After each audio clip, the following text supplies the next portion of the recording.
సుమన్ టీవీలో మీ personal and business promotions కోసం కింది నెంబర్కి కాంటాక్ట్ చేయండి.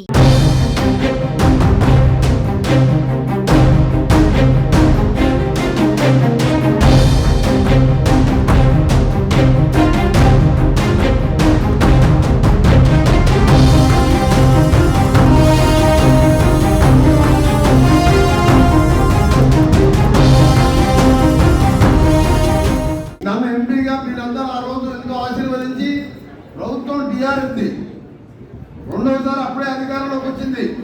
మీరు భుజాల మీద మోసుకొని ఉండేల్లో పెట్టుకొని మీ సొంత డబ్బులతో నన్ను ఎంపీగా గెలిపించిండ్రు. మీరందరికీ కూడా అండగా ఉండాలని ఆ రోజు గెలిచిన తర్వాత ఇక్కడ ఒకటే మాట చెప్పిన, ఆంధ్రప్రదేశ్ తెలంగాణలో గెలిచే మొదటి స్థానం ఆలేరు, అది కూడా 50,000 మెజార్టీతో చెప్పినా లేదా? ఇక్కడ టీవీ వాళ్ళు కూడా వాళ్ళే ఉన్న పాత రిపోర్టర్లే చెప్పేగా లేదా? మొదటి రోజు ఏమైనా ఆఖరికి 50,000కు 130 ఓట్లు తక్కువ వచ్చింది. నా మాట కరెక్ట్ అయిందా లేదా? లక్ష్మీనరసింహ స్వామి ఆశీర్వాదంతో మా ఐలయ్య గారిని, ఇప్పుడు మా తమ్ముడిని కిరణ్ కుమార్ రెడ్డి గెలిపించిన మీ మేలు, ఈ బాధ్యత, ఈ పదవి మా కోసం కాదు, మీకోసం పనిచేస్తాం.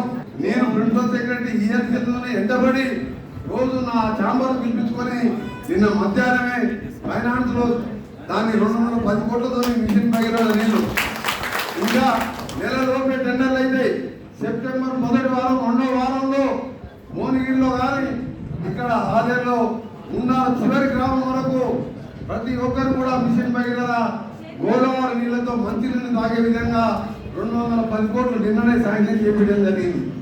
దాంతోపాటు మిగిలిపోయిన గన్నమల రిజర్వాయర్ని రీఎస్టిమేట్ చేపిస్తున్నాం. బస్వా భూమి గన్నమలను కూడా 2 సంవత్సరాల్లో పూర్తి చేపిస్తా. దానికి కూడా ఉత్తమ్ కుమార్ రెడ్డి గారు మన జిల్లాకే చెందినవాడు కాబట్టి దాన్ని కూడా కొత్త రేట్లతో రివైజ్ ఎస్టిమేట్ చేయించి త్వరలోనే టెండర్లు కూడా పిలవబోతున్నాం. అభివృద్ధి మీద దృష్టి పెడుతున్నాం. ఆగస్టు 15 తారీఖు మీ అందరికీ శుభవార్త. రైతులకు దక్షిణాంధ్ర స్వామి సాక్షిగా అందరికీ కూడా 2 లక్షల రుణమాఫీ చేయబోతున్నాం. ముఖ్యమంత్రి గారి మాటగా మీ అందరికీ కూడా చెప్తున్నాం. మన క్యాబినెట్ లో ముఖ్యమంత్రి గారు ఎన్నికల్లో చెప్పిన మాట నిజం చేస్తామని చెప్పి ఆగస్టు 15 లోపే చేస్తామని చెప్పి వాళ్ళు చెప్పడం జరిగింది. గతంలో 1 లక్షలు చేస్తుంటే 6 వాయిదాలలో చేస్తే బ్యాంక్ లోన్ వడ్డీకే సరిపోయింది. కానీ ఏకకాలంలో 2 లక్షలు చేసిన ముఖ్యమంత్రి ఒక రేవంత్ రెడ్డి గారు మాత్రం రైతులను రుణమాఫీ చేయాలని ఆ విధంగా నిర్ణయం తీసుకున్నాం. అప్పుడున్నా ఆయన అప్పుల పేరు మీద దుబారా చేసినా తప్పకుండా ఈ రుణమాఫీ జరగబోతుంది. ఇంకా చెప్పని కార్యక్రమాలు కూడా చేస్తామని మీ అందరికి తెలియజేసుకుంటూ, మీరు కరెంటు పోయిన ఊర్లో ఏమైనా ట్రాన్స్ఫార్మర్ కాకపోయినా, ఎక్కడైనా మురికికాలో జామ్ అయినా, ఎక్కడైనా మంచినీళ్ళు రాకున్నా ఎమ్మెల్యేకి చెప్పండి, ఎంపీకి చెప్పండి, మినిస్టర్గా నాకు కూడా మెసేజ్ పెట్టండి. ఏం మూట పడవద్దు మీరు.